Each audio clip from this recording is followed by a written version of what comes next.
বাংলাদেশে আজ জীবিত মানুষ তো দূরের কথা, মৃত মানুষের দেহও যেন আর নিরাপদ নয়। রাজবাড়ির গোয়ালন্দে নুরাল পাগলার দরবারে ঘটে যাওয়া ভয়াবহ ঘটনা যেন এই সত্যকেই সামনে নিয়ে এলো। 2025 সালের 5ই সেপ্টেম্বর জুমার নামাজ শেষে হঠাৎ উত্তেজিত জনতা ঝড়ের মতো হামলা চালায় নুরাল পাগলার দরবারে। সেখানে মাটি থেকে বিশেষ কায়দায় প্রায় 12 ফুট উচ্চতায় শায়িত করা হয়েছিল নুরাল পাগলাকে। কিন্তু ক্ষুব্ধ জনতা শুধু মাজার ও দরবার ভাঙচুরেই থেমে থাকেনি, মাজার থেকে তুলে নেয় নিথর দেহ, তারপর আগুন দিয়ে পুড়িয়ে ফেলে।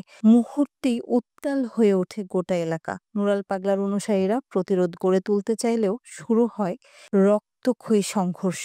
সেই সংঘর্ষে আহত হন শতাধিক মানুষ এবং প্রাণ হারান রাসেল মোল্লা নামে এক যুবক। এমন ভয়ঙ্কর ঘটনার পরও সরকারের ভূমিকা ছিল শুধু নিন্দা পর্যন্ত সীমাবদ্ধ। আগেও যেমনটি হয়েছে এবারও তেমন। অথচ এর আগেই জেলা প্রশাসক, পুলিশ সুপার সহ উচ্চ পর্যায়ের বৈঠকে এই ইস্যুতে সতর্ক করা হয়েছিল। তৌহিদি জনতা স্পষ্ট করে হুঁশিয়ারি দিয়েছিল যে কবর নিচে নামানো না হলে ভেঙে ফেলা হবে। শেষ পর্যন্ত সেই হুঁশিয়ারি বাস্তবে রূপান্তরিত হলো। কে ছিলেন এই নুরাল পাগলা? রাজবাড়ির গোয়ালন্দ পৌরসভার 5 নম্বর ওয়ার্ডের নুরুল হক ওরফে নুরাল পাগলা। বহু বছর আগে নিজ বাড়িতে গড়ে তুলেছিলেন এক দরবার শরীফ।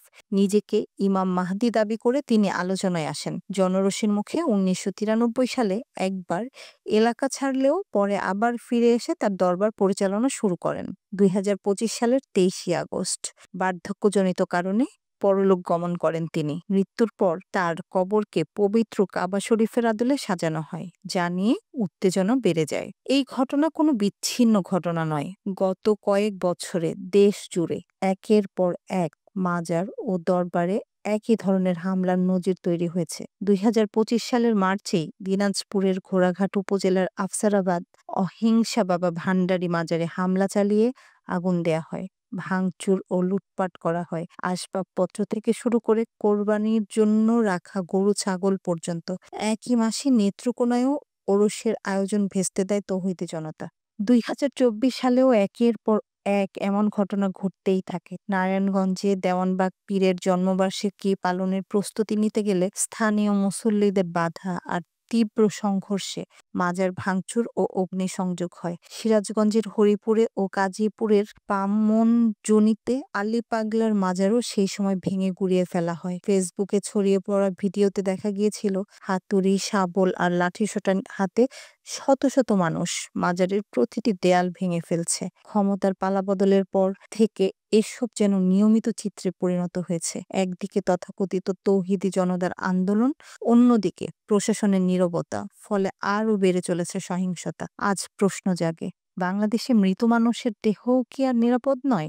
ধর্মের নামে হঠাৎ উত্তাল জনতার এমন বীভৎস প্রতিশোধ কি সত্যি সমাজের জন্য কোনো শান্তি আনতে পারে, নাকি এ শুধু আরও অস্থিরতা, রক্তক্ষয়ী সংঘর্ষের জন্ম দেবে?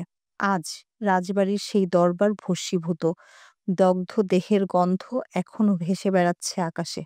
আহত মানুষগুলোর আর্তচিৎকার এখনো কানে বাজছে। তবুও সরকারের ভূমিকা কেবলই নিস্তেজ, নিন্দা পর্যন্ত। অথচ একসময় যে মানুষকে ঘিরে তৈরি করে হয়েছিল মাজার বা আস্তানা, তার পরিণতি হলো আগুনে পুড়ে যাওয়া এক নিথর দেহ। বাংলাদেশে এখনকার বাস্তবতা, মাজারে কিংবা কবরের ভেতর কোথাও নেই নিরাপত্তা। মানুষের বিশ্বাস, ভক্তি আর প্রতিহিংসা মিলেমিশে যেন রক্ত আর আগুনের নতুন ইতিহাস লিখছে।